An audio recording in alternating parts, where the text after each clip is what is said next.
Yes, you read that right. New York City will begin to charge drivers $15 to enter Manhattan starting this summer. Let's break it down. New York City is introducing the first ever congestion tolling program in the nation to help manage, congestion. Now, obviously, when the news broke out, it caused a lot of drama and controversy, so I read through the entire 19-page proposal from the Traffic Mobility Review Board to see for myself what is happening. Now, keep in mind, this is just a recommendation, so the numbers might change until this is implemented later this year. In this document, they discuss why they're doing this, how it's going to work, and what they're going to do with the extra revenue. Let's start off with why, which boils down to 3 points. Number 1, New York City has the worst congestion in the world. Specifically, bad traffic in New York City's Central Business District, which is defined as anything below 60th Street, excluding some highways. So think Central Park and below, which is where most businesses and attractions are. Number 2, all of this traffic is bad for public health, which is contributing to increasing air and noise pollution and increasing emergency vehicle response times. The proposal states that congestion causes businesses, residents, and commuters more than $20 billion a year.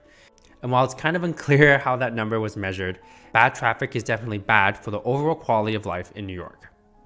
Number 3, additional revenue to fund public transit. This might be the biggest reason if you're more on the hater side. This congestion pricing program is expected to generate $15 billion in revenue, which is supposed to help finance things like the subway, the bus, and other forms of public transit the MTA manages. Now, New York City is not the first major city to implement congestion tolling. Singapore, Milan, Stockholm, and London have all executed similar programs to variable levels of success. But this will be the first time this has ever been done in the United States. And this is how it's going to work. A congestion pricing program is best explained in 7 components, but don't worry, I've simplified everything down. Number 1, if you drive a regular car, so this will be most people, like a sedan, a minivan, SUV, pickup truck, or a small van, you will have to pay $15 to enter the Central Business District. Remember, that's anything below 60th Street.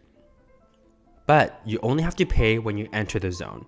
You do not have to pay again when you leave the zone, or for staying in the zone, or for driving around the zone. You also only have to pay once a day. So after the initial fee, you could re-enter the Central Business District as many times as you want without being charged another $15. You will also not be charged if you just drive around the edge of Manhattan. These roads include FDR Drive, the West Side Highway, and any surface roadway portion of the Hugh L. Carey Tunnel connecting to West Street.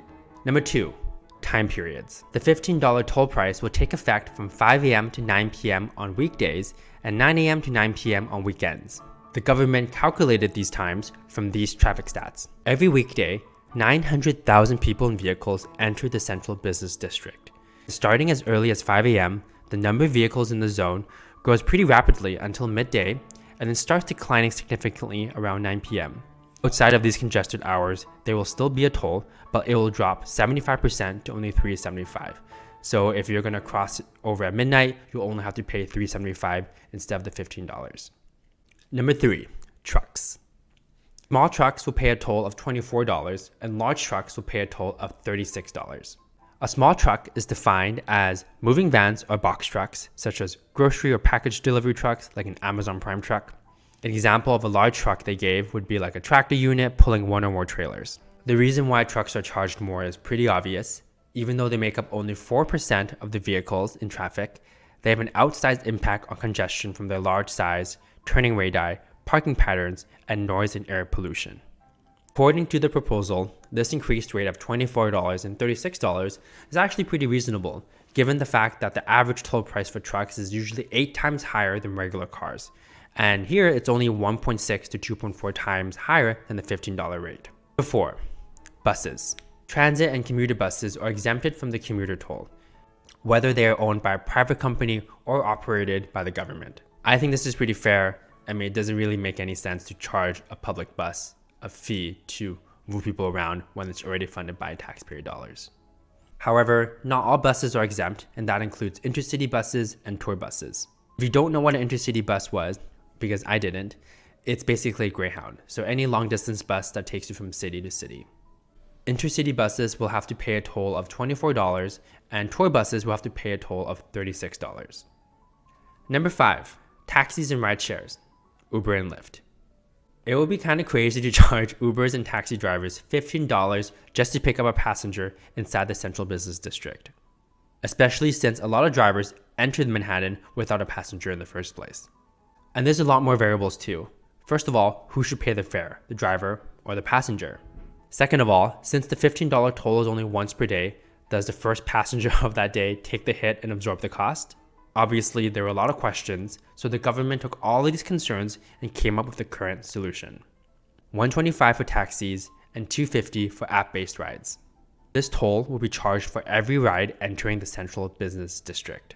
These numbers were calculated by taking the average number of trips a taxi and Uber makes a day, which are 12 and 6, and dividing that by the $15 toll, coming out to $125 and $250.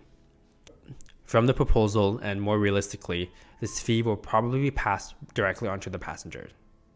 Number 6, discounts for people already paying the tunnel toll.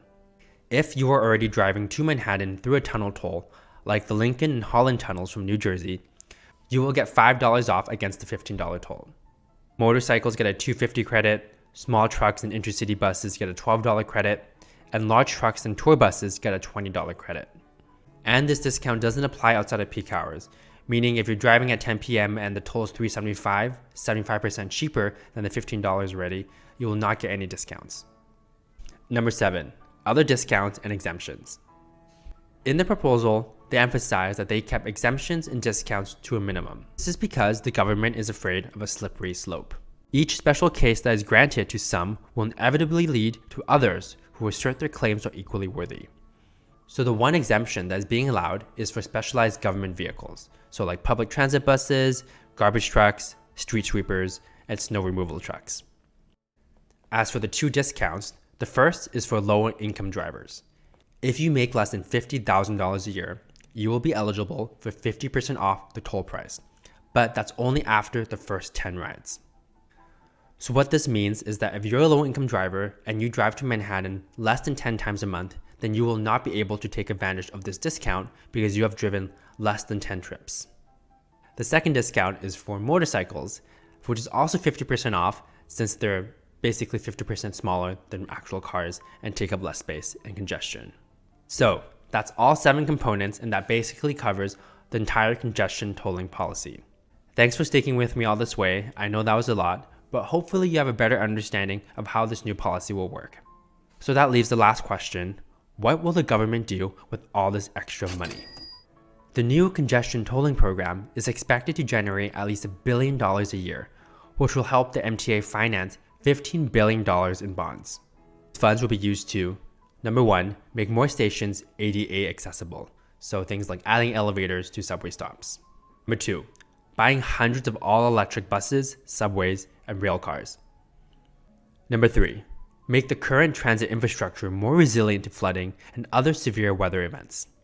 Number 4, modernize signal for better and faster subway service.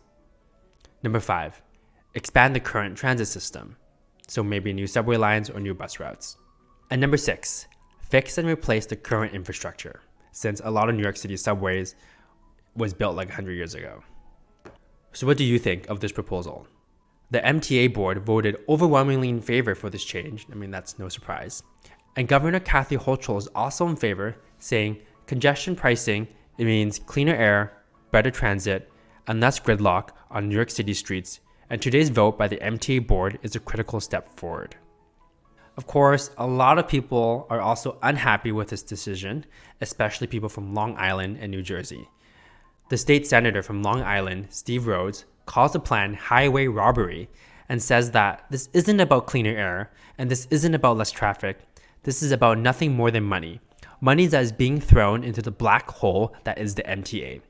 New Jersey is also pretty tilted, with their governor, Phil Murphy, suing the U.S. Department of Transportation and saying the whole thing is unconstitutional. What are your thoughts? Do you think this whole congestion tolling program is all about money and it's just an excuse to tax people more? Or will it actually be beneficial for New York City and the MTA long term by reducing traffic and reducing congestion and using the extra money to help fund the already outdated public transit system in New York City? If you like this video, please comment and subscribe for more videos like this. Thanks.